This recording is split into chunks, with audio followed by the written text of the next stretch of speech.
Hello friends, welcome to banker study Hindi special. मैं पीयूष यादव आपका बहुत बहुत स्वागत करता हूं आपकी अपनी फैमिली में।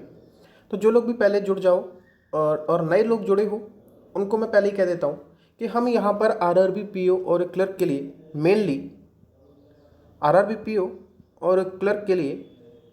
मेनली हम आपको हिंदी और कंप्यूटर की क्लासेस को प्रोवाइड कराते हैं।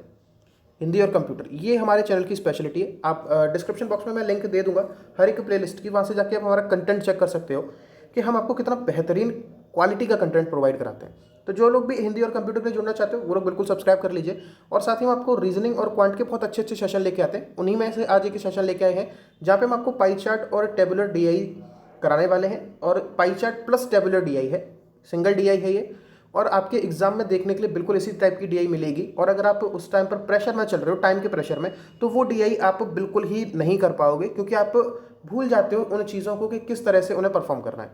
ठीक है, तो वो हम अपना करने वाले हैं। और टेलीग्राम ग्रुप से भी आप हमारे जुड़ सकते हो। वहाँ पे हम आपको बहुत सारी ई बुक्स और फ्री पीडीएफ से प्रोवाइड कराते हैं जो आपकी प्रैक्टिस के लिए बहुत ज़्यादा आपको हेल्प करती हैं। तो ये देखिए, ये आपके सामने डीआई है। हिंदी वाले बच्चे भी देख लीजिए एक बार, ये आपके लिए हिंदी की डीआई है। एक बार आप समझ लीजिए इसको क्या कह रहा है। और हिंदी वाले स्क्रीनशॉट ले लिया होगा आप लोगों ने। और चलिए मैं अब आपको इसे डीआई को कराना शुरू करता हूँ। इंग्लिश वाले भी देख लीजिए एक बार। ठीक है, चलिए हम इसे डीआई को करना शुरू करते हैं। तो यहाँ पे देखिए, स्पेस की कमी की वजह से हमने इमेज को छोटा कर रखा है, लेकिन आपको कोई दिक्कत नहीं होगी उससे। यहाँ पे देखिए कि आपसे क्या कहा जा रहा है। चलिए पहले उस चीज़ को हम देख लेते हैं कि आपसे क्या कहा जा रहा है। वो चीज़ देखिए, आपसे क्या कहा जा रहा है कि the pie chart given below shows the percentage distribution of the marks obtain by Vaibhav in 4 different subject. ये जो आपका पाई चार्ट है वो किस चीज़ का डिस्ट्रीब्यूशन दिखा रहा है। वो डिस्ट्रीब्यूशन दिखा रहा है कि वैभव के द्वारा 4 सब्जेक्ट में कितने अंक प्राप्त किए गए, यानी कि कितने मार्क्स ऑब्टेन किए गए, इसका डिस्ट्रीब्यूशन इस पाई चार्ट के थ्रू दिखाया गया है। और आपसे ये कहा जा रहा है कि total marks obtain by Vaibhav is 400, यानी कि वैभव के द्वारा ये ए सब्जेक्ट है आपका, ये बी सब्जेक्ट है, ये आपका सी सब्जेक्ट है और ये डी सब्जेक्ट है। वैभव के द्वारा जो A plus B plus C plus D, अगर इसके ऑब्टेन मार्क्स को जोड़ोगे तो वो आपका 400 होगा। और ये जो आपका पाई चार्ट है, जो डिस्ट्रीब्यूशन है, वो किस चीज़ का दे रखा है सर? वो सर किस चीज़ का दे रखा है? वो हमें दे ही रखा है कि जितने भी नंबर वैभव के आए हैं वो टोटल नंबर किस तरह से डिस्ट्रीब्यूट हुए हैं उसके अलग अलग सब्जेक्ट में, उसका डिस्ट्रीब्यूशन है। यही चीज़ आपको दे रखी है। फिर आगे देखो, the table given below shows the percentage of the marks obtain by Vaibhav in 4 different subject out of the maximum mark in that subject. यानी कि ये टेबल आपको किसके बारे में बता रही है? ये टेबल आपको बता रही है कि वैभव के एक पर्टिकुलर सब्जेक्ट में कितने परसेंट मार्क्स आए हैं मैक्सिमम मार्क्स में से। मैक्सिमम मार्क्स मतलब अगर ए का जो एग्ज़ाम है, अगर वो 100 नंबर का है, तो ए के एग्जाम में उसके कितने परसेंट मार्क्स आए हैं, तो वो बता दिया गया 74% आए। ठीक है, और यहाँ पे ये जो पाई चार्ट से आप निकालोगे वो क्या आएंगे? वो वैभव के ए में कितने मार्क्स आए हैं वो आएगा। ठीक है, तो चलिए इसको अब हम सॉल्व कर लेते हैं। एक टेबल बनानी पड़ेगी और उस टेबल में हमारे क्या क्या कंपोनेंट रहने वाले हैं वो आप सबको पता ही होगा कि वहाँ पे हम क्या क्या निकालेंगे। उसका ऑब्टेन मार्क निकालेंगे और मैक्सिमम मार्क्स निकालेंगे, क्योंकि इन्हीं दो चीज़ों के ऊपर बात की जा रही है। तो जिन चीज़ों के ऊपर बात की जाती है हम उन्हीं को प्रायोरिटी देते हैं अपनी टेबल के अंदर। ठीक है सर, तो आपके सामने देखिए कौन कौन से सब्जेक्ट हैं। ए है, बी है, सी है और डी है। ये सब्जेक्ट आपके सामने दिए गए। ठीक है, ये सब्जेक्ट आपके सामने दिए गए। अब इसमें हमें और क्या क्या चाहिए? ऑब्टेन मार्क्स आपको मिल जाए और मैक्सिमम मार्क्स कितने हैं वो आपको मिल जाए। अगर आपने इतना निकाले तो आपकी टेबल हो जाएगी कंप्लीट। ठीक है, तो चलिए हम इस चीज़ को निकालना शुरू करते हैं। एक सेकेंड, इस चीज़ को हम लोग निकालना शुरू करते हैं। ठीक है, तो यहाँ पे देखिए आपके सामने अब क्या क्या बातें कही जा रही हैं कि किस तरह से आप इन चीज़ों को निकालोगे। तो ऑब्टेन मार्क्स निकालना तो सर बहुत आसान है कि 400 मार्क्स टोटल उसके आए हैं और उन सब का डिस्ट्रीब्यूशन दिया है। तो ए के अंदर उसके कितने मार्क्स आए होंगे? ए के अंदर उसके आए होंगे 400 का कितना डिस्ट्रीब्यूशन दे रखा है? 18.50%। ठीक है, तो यहाँ से जब आप इसको सॉल्व करोगे तो आपके 2 जीरो से 2 जीरो कट जाएगा। अब कितनी जल्दी आप इसको कैलकुलेट कर सकते हो? अब अगर आप इसको ऐसे कैलकुलेट करने बैठोगे कि 18 चौके 72 फिर उसको करो, ऐसे मत करो। सबसे बेटर है 4 इंटू 4 करना है ना, तो 18.50 इंटू 2 करो, फिर उसका दुगना कर दो, सबसे बेटर है ना। तो 18.50 का दुगना कितना होगा 37, और 37 का दुगना कितना होगा 74, 37 और 37 का दुगना 74, यानी कि ए के जो मार्क्स आएंगे वो 74 आएंगे। ठीक है, अब आपको ये पता लग गया देखो यहाँ से कि जो भी आपकी परसेंट डिस्ट्रीब्यूशन आ रही है उसमें अगर आप 4 का गुणा करो तो आपको डायरेक्ट ऑप्टेन मार्क्स मिल जाएगा।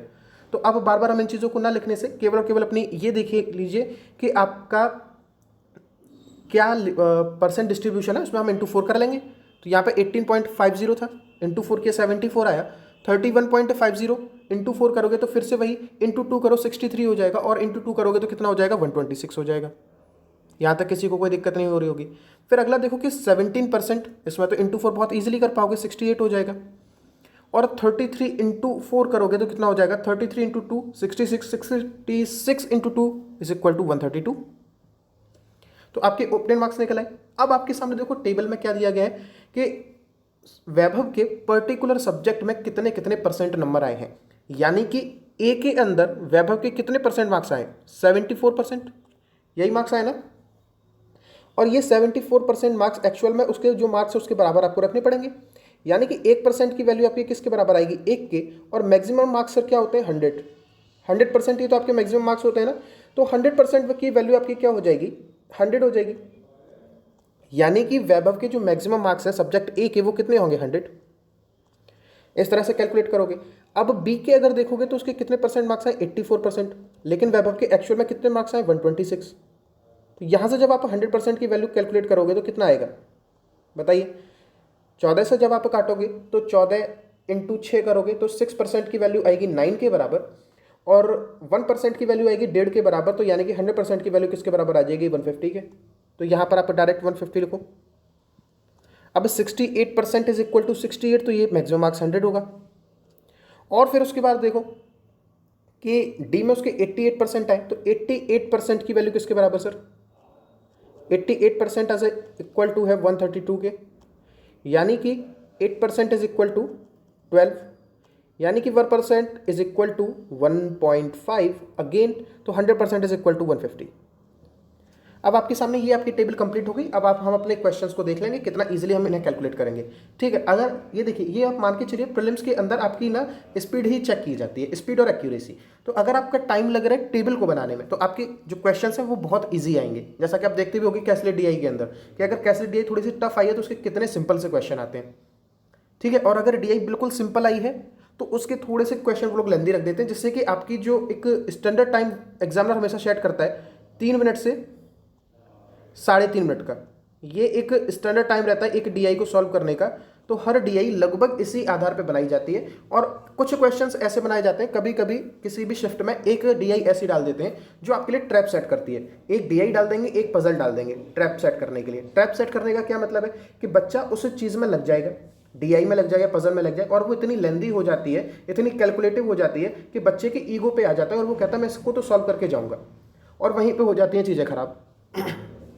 और वही आप जो भी बच्चों से ट्रैप में फंसाएंगे वो मान के चलो वो वहीं से आउट हो चुके हैं एग्जाम से। तो आपको ऐसे ट्रैप पे नहीं फंसना है, आपको चीज़ों को देखना है, और बस चीज़ों को देखने के हिसाब से आपको अंदाजा लग जाएगा ये चीज़ करने वाली है या नहीं है। और ये कब आएगा सर प्रैक्टिस से आएगा।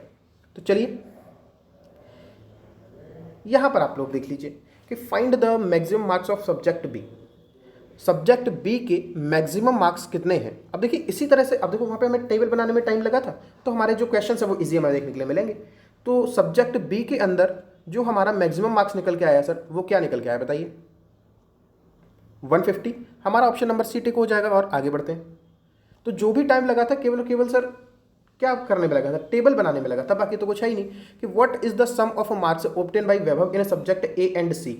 ए और सी में वैभव के जो मार्क्स आए हैं उनको अगर आप जोड़ते हो तो कितना आएगा 74 एंड 68, 70 और 60 130, और 8 और 4 12 यानी कि 142। खत्म, ऑप्शन डी। इसी तरह से चीज़ों को जोड़ा करो, बहुत इजीली कर पाओगे। मेरी अप्रोच आप कभी अगर देखोगे ना तो मैं बहुत ही सिंपल अप्रोच रखता हूँ किसी भी कैलकुलेशन के लिए, तो वही आप भी करने की कोशिश किया करो कि कैलकुलेशन कितना तोड़ के कर सकते हो, कितना आसानी के साथ कर सकते हो। और कैसे कि अगर मान लीजिए मुझको 55 और 68 जोड़ना है 55 और 68 अगर मुझे जोड़ना है तो मैं कैसे जोड़ूंगा, 50 और 60 110 और 8 और 5 13 यानी कि 123। खत्म। ठीक है, तो चलिए अगले क्वेश्चन की तरफ हम लोग बढ़ लेते हैं कि find the sum of the maximum marks of all the subject. सभी सब्जेक्ट के मैक्सिमम मार्क्स का सम क्या होने वाला है। हिंदी वाले परेशान मत हुआ करो, क्योंकि ये इतने सिंपल से क्वेश्चन है कि आपको हिंदी में लेके आने की कोई जरूरत भी नहीं है, मैं हिंदी में वैसे ही बता देता हूँ। यानी कि मैक्सिमम मार्क्स का आपको सम बताना है, तो 100 और 100 200 और 300 500। खत्म। यही अप्रोच रखना सर, बहुत इजीली कैलकुलेट कर पाओगे चीज़ों को। अगला देखो, Vaibhav obtain 132 marks in which of the following subject. Vaibhav के 132 मार्क्स किस में आए, डी में आए, टेबल में दिख रहा है सर। अगला, what is the average of the marks obtain by Vaibhav in subject B and D.